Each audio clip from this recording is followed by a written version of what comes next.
ते वारंवार मर्जर म्हणत नाहीत, विलिनीकरण म्हणत नाहीत. त्या संदर्भात ती घोषणा खरोखरच होणार का? आज सुनेत्रा वहिनींची म्हणजे जो काय समजा निवड झाली आणि शपथविधी झाला तर सुनेत्रा वहिनी will take control of party किंवा ह्या संदर्भातली चर्चा पुढे नेणार का? तिसरं, मग हे होत असेल तर शरद पवार विलिनीकरणासाठी on his terms and condition तयार होतील का? म्हणजेच बीजेपीचा आणि ह्याचा संबंध नसेल. आणि चौथा महत्वाचा प्रश्न, हे सर्व करत असताना आता जे अजितदादांच्या ग्रुपमधले जे सगळे सत्तेसाठी त्यांच्या बरोबर गेले तर ते आणि त्यांच्या मागे ज्या काय नेहमी ईडी वगैरे सगळ्या केसेस होता म्हणून तर ते सगळेजण आता पवार साहेबांच्या आता नेतृत्वाखाली काम करायला तयार होणार का? हे आत्ताचे महत्वाचे प्रश्न आहेत. म्हणजे माझी आणखीन एक फक्त एक उद्धृत करतो, कोणी याच्या संदर्भात बोलू नये. अत्यंत इंटरेस्टिंग बातमी आहे की अशी जी चर्चा झाली होती शेवटच्या मीटिंगमध्ये असं ठरलेलं होतं की अमोल कोल्हे जे शिरूरचे लोकसभेचे सदस्य आहेत ते या एकत्रित झालेल्या पक्षाचे राज्याचे अध्यक्ष होतील. ही मी आता ब्रेक करतोय स्टोरी. तर त्यामुळे हे सगळं होईल का? आता हे आपल्याला हायपोथेटिकल चर्चा करावी लागेल, पण हे प्रश्न तर जरूर निर्माण होतील. कारण ज्या पद्धतीनं राष्ट्रवादी काँग्रेस पक्षामध्ये चर्चा होतात आणि डिसिजन्स होतात त्यानुसार मेजर डिसिजन्स हे कुठल्याही पक्षाचे सर्वश्रेष्ठ जे नेते असतात ते घेतात आणि अगदीच दुसऱ्या फळीतल्या नेत्यांना या सगळ्याबद्दल माहिती आहे.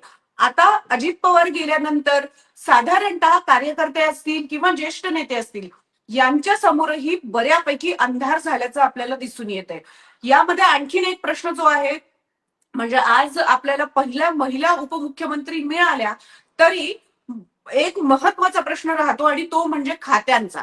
म्हणजे अजितदादांकडे जे काही खाते होते या खात्याचं वाटप नक्की कसं केलं जाणार आहे, त्याच्या याच्यावर कोण कोण अधिकार सांगणार आहे किंवा अधिकार सांगायचा आहे की नाही सांगायचा याबाबतही अजून शंका झालेली आहे, तयार झालेली आहे. पण दुसरा एक महत्वाचा प्रश्न जो शरद पवारांच्या पीसी नंतर आपल्याला दिसून येतो. खरं तर शरद पवार फार कमी बोलतात आणि जेव्हा ते बोलतात तेव्हा त्या सगळ्या गोष्टींचा अर्थ लावणं हे जसं म्हटलं तसं ज्येष्ठ नेत्यांचंच खरं तर किंवा ज्येष्ठ पत्रकारांचंच खरं तर एक कसब आहे त्या सगळ्या याच्यामध्ये. यात ते सातत्यानं असं म्हणतात की याबाबत आमच्याशी चर्चा झालेली नाही किंवा त्यांना हे अपेक्षित आहे का की कुटुंबात या पद्धतीची चर्चा व्हायला हवी. कारण पुन्हा तोच भाग आहे की पवार हे शेवटी एक कुटुंब आहे आणि आता अजितदादा गेल्यानंतर कुटुंब प्रमुख म्हणून शरद पवारांकडे पाहिलं जाईल आणि बारामतीचे प्रमुख म्हणूनही कदाचित शरद पवारांकडे पाहिलं जाईल. पण अर्थात त्या पद्धतीची जबाबदारी घेण्यासाठी शरद पवार हे आता नाही म्हणतायत का? तुमचं याबद्दलचं मत काय आहे? प्रियदर्शनी, याच्यात आपण भरपूर त्याच्यात पोट क्वेश्चन निर्माण होतात किंवा त्याच्यावर आपण क्लॅरिफिकेशन देऊ शकतो. एक, शरद पवारांची कालची इंडिकेटिव्ह हे बघ. काल ते म्हणजे जेव्हा राखेचं विसर्जन होत होतं त्यावेळेला ते नीरा नदीच्या ब्रिजवर आले. परवा मी तिथे होतोच.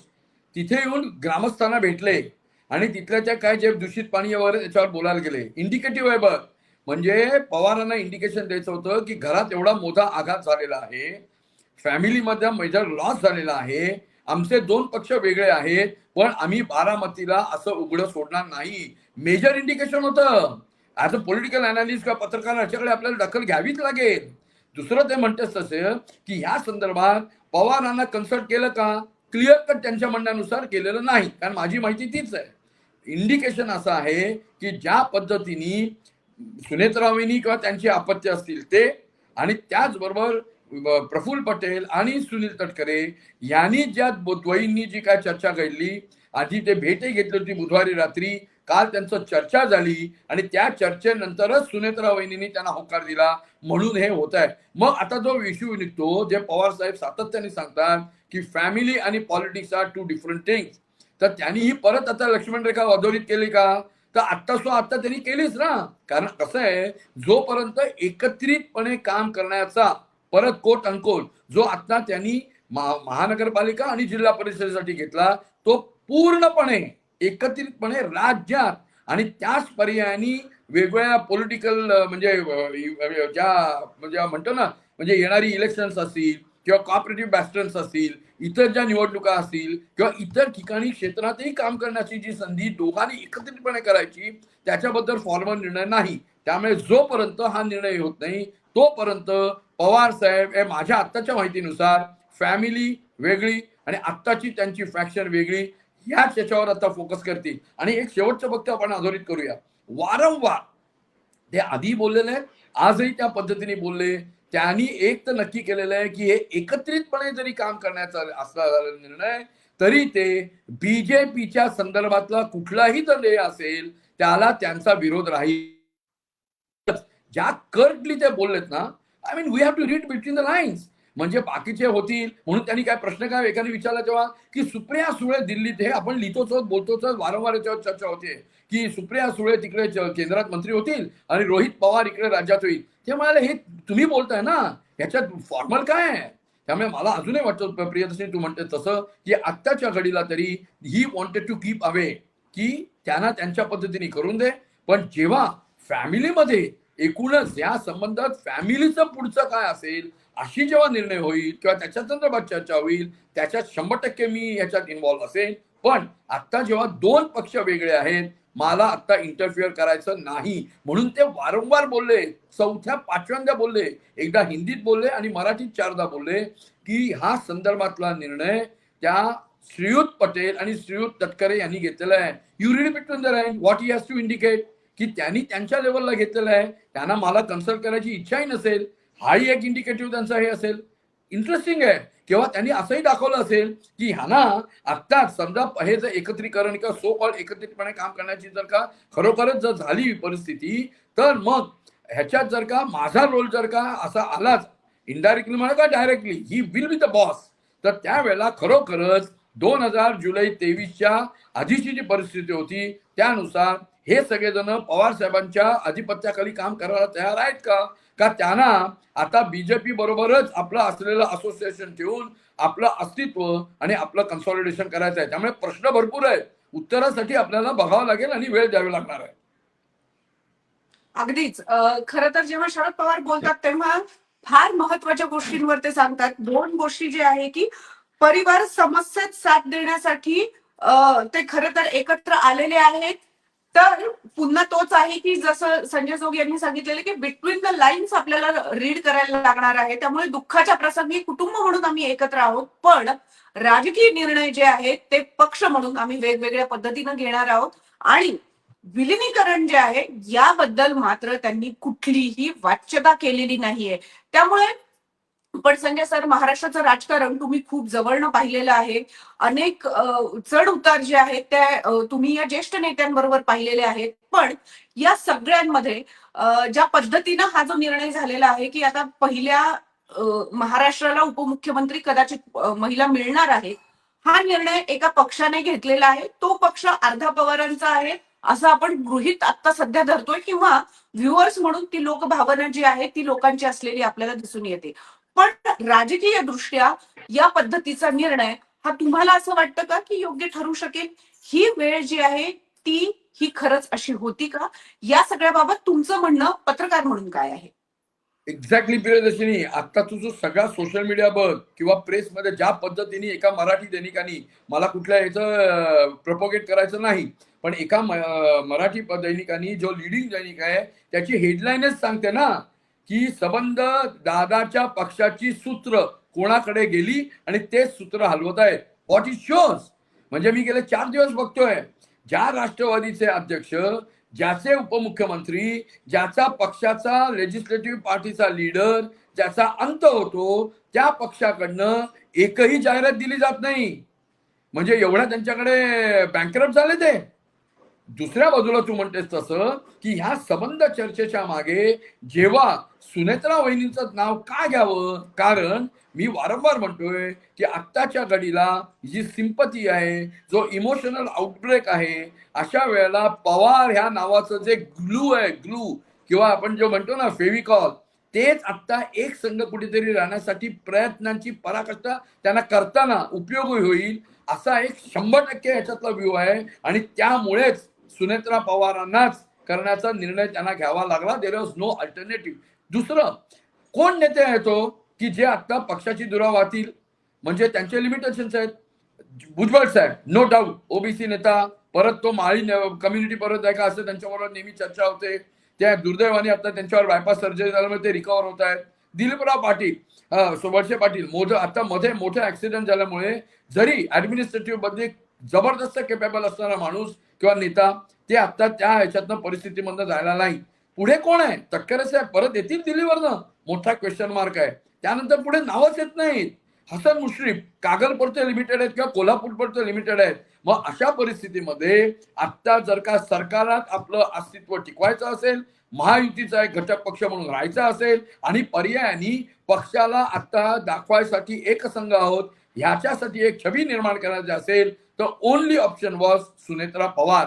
त्यामुळे आता त्यांचं काय भवितव्य होईल म्हणजे मी काल एका ठिकाणी असं बोललो सुद्धा की डोंट अंडर एस्टिमेट. म्हणजे महिला ह्या नुसत्या आल्या आणि त्यांच्या त्या पती किंवा त्यांच्या आजूबाजूच्या लोकांवरच कार्य करतील अजिबात नाही. मी ह्या आर्ग्युमेंटला कधी सपोर्टच करत नाही. Why not she will assert. आपण त्यांना वेळ देऊया. म्हणजे मी सोनिया गांधीचं मी तर जवळ न बघितलंय, मी त्याला होतो हजर. 1998 साली जेव्हा त्या प्रचाराला निघालेल्या होत्या, एकदा सोलापूरच्या रॅलीला त्या आल्या असताना सुशील कुमारजी वगैरे होते सगळे. आम्ही रिक्वेस्ट केली त्यांना की मॅडम तुम्ही बोललं पाहिजे. कारण त्याच्या आधीच एकदा अटल बिहारी वाजपेयी जनरली कधी ते असे पर्सनल बोलत नाही किंवा अडवाणींनी त्यांनी पर्सनल बोललं नव्हतं, ओव्हरऑल की ह्या अध्यक्षा झालेल्या आहेत, ओव्हरऑल त्यांचं हे काय आहे. म्हणजे त्यांचं असं एकूण दाखवायचं होतं की त्या म्हणजे नवीन आहेत आणि त्यांना आम्ही वी कॅन टेक ऑन. तेव्हा मग जेव्हा हा प्रश्न विचारला होता तेव्हा सोनिया गांधींनी अत्यंत मार्मिकपणे प्रश्न दिला होता की ठीक आहे मी त्यांचा रिस्पेक्ट करते कारण त्यांनी इतकी वर्ष राजकारणामध्ये घालवलीत आणि त्याच्यातून ते मोल्ड होऊन बाहेर आलेत. मला थोडी तर वेळ द्यायला लागेल आणि मी तो वेळ वापरणार. Look at it, what an assertive reply. आणि मला असं वाटतं अजूनही सुनेत्रा पवारांना, कारण कसं आहे त्यांचं जे क्षेत्र होतं ते कसं होतं, पर्यावरण, त्यानंतर रुरल एम्पॉवरमेंट, महिला बचत केंद्र आणि तत्सम रुरलच्या संदर्भातल्या ऍक्टिव्हिटीमध्ये त्यांनी कमिटेड म्हणून हे केलं होतं. त्यामुळे महाराष्ट्राच्या वहिनी ह्या म्हणून त्या अपियर झालेल्या होत्या. पण ह्याच महाराष्ट्राच्या वहिनी जर का उपमुख्यमंत्री म्हणून त्यांचा जो काय मर्यादित रोल असेल आणि मग पक्षाच्या बांधणीसाठी त्यांनी वेळ देऊन त्या खरोखरच असर्टिव्हनेस केला आणि ह्या बरोबरच्या नेत्यांना त्यांच्या मागे नुसती रील न ओढता आपलाही काहीतरी दाखवण्यासाठी केला तर मला असं वाटतं त्याच्यात काही वावगं ठरेल असं वाटत नाही. आणि मला अजूनही वाटतं शी विल असर्ट. कारण कसं आहे आता हा पक्षाच्या आणि स्वतः त्यांच्या अस्तित्वाचा प्रश्न निर्माण झालाय. जरी त्या एकत्र आले तरी सुद्धा Sunetra Pawar will be recognise for carrying forward Ajit Pawar यांची लिगसी. त्यामुळे त्या लिगसी चालवताना स्वतःचा रोल आणि स्वतःचं कॉन्ट्रीब्युशन किती असेल, कारण नुसतं सांगणाऱ्यांच्या बाजूने मी जाईन असं मला असं वाटतं. त्याच्यावर त्यांना निर्णय घ्यावा लागेल. आणि माझी तर ऍज अ पॉलिटिकल अनालिस्ट नक्की हे आहे की she will take her own time to assert आणि त्या पद्धतीने निर्णय घेण्याच्या प्रक्रियेत त्या अत्यंत झोकून देतील. अगदीच आपण पाहतोय की सुनेत्रा वहिनी ज्या आहेत त्या बऱ्यापैकी अजित पवारांची सावली म्हणून वावरलेल्या आपल्याला दिसून येतात. त्यांचे महत्वाचे निर्णय जरी त्या प्रत्यक्षपणे समोर घेताना दिसल्या नसत्या तरी त्यांची बॅक एंडेड टीम म्हणून त्या खंबीरपणे उभ्या होत्या. त्यामुळे आता ही टीम म्हणून न बघता त्यांना स्वतः या सगळ्याला सामोरं जायचंय. त्यामुळे लगेचच त्यांच्या याच्यावर कुठल्याही प्रकारची टिप्पणी करणं मला असं वाटतं ह्याच्याबद्दल आपण खूप घाई करू शकतो. सोशल मीडिया असेल किंवा कार्यकर्ते असतील हे यावर मात्र आपण एका ठराविक साच्यातनं बघायची आपल्याला सवय लागलेली आहे. पण हे साचे ब्रेक करण्याचं काम जसं सोनिया गांधींनी केलेलं आहे, म्हणजे अगदी इंदिरा गांधी, सोनिया गांधी आणि ते कदाचित साचे सुनेत्रा वहिनी कदाचित ब्रेक करू शकतील तेवढं पोटेन्शियल त्यांच्यामध्ये आहे असं आपण गृहीत धरूया. पण या सगळ्यांबाबत एक सगळ्यात महत्वाची गोष्ट आहे आणि ती म्हणजे या सगळ्यांबद्दलची महत्वाची टिप्पणी जी आहे ती शरद पवार यांनी केलेली आहे. अर्थात शरद पवार हे खूप मोठे नेते आहेत. त्यांनी अनेक वर्ष राजकारणामध्ये आणि देशाच्या राजकारणामध्येही एक महत्वाची भूमिका पार पाडलेली आहे. त्यामुळे आपल्या पक्षाचं नेतृत्व करताना त्यांनी आपल्या पक्षाची भूमिका जी आहे ती अतिशय संयतपणे मांडलेली आपल्याला दिसून येत आहे. दुसऱ्या बाजूने त्यांनी कुठल्याही प्रकारची वादग्रस्त वक्तव्य करणं हे अतिशय टाळलेलं आहे. जर त्यांची आपण प्रेस कॉन्फरन्सचा व्हिडिओ आपण पाहिला तर अजितदादांच्या आठवणीवर मात्र बोलायचं त्यांनी या प्रेस कॉन्फरन्समध्ये टाळलेलं आहे. याचं कारण असं आहे कदाचित हा व्हिडिओ असेल किंवा नेत्यांपर्यंत आपली भूमिका मांडण्याचं माध्यम म्हणून कदाचित या सगळ्याचा वापर करण्याचं नियोजन कदाचित त्यांचं असू शकतं. आणि अर्थात सगळे राजकीय नेते या सगळ्यांचा वापर करताना आपल्याला सगळ्यांना दिसून येत आहेत. मुळात या सगळ्यामध्ये घाई कोण करतंय याबद्दलची भूमिका त्यांनी मांडलेली आहे.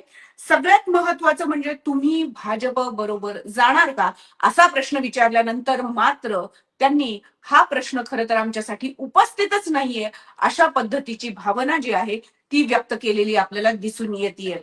दुसऱ्या बाजूने शपथविधीबद्दल बोलताना त्यांनी सांगितलंय की शपथविधी आहे किंवा नाहीये याबद्दलची मला कुठल्याही प्रकारची कल्पना नाहीये, कारण माध्यमांमधनं या गोष्टी समोर आलेल्या आहेत. याचाच अर्थ असा आहे की याबद्दलची अधिकृत चर्चा ही पवार कुटुंबामध्ये झालेली नाहीये, हे मत त्यांनी व्यक्त केल्याचं आपल्याला दिसून येत आहे.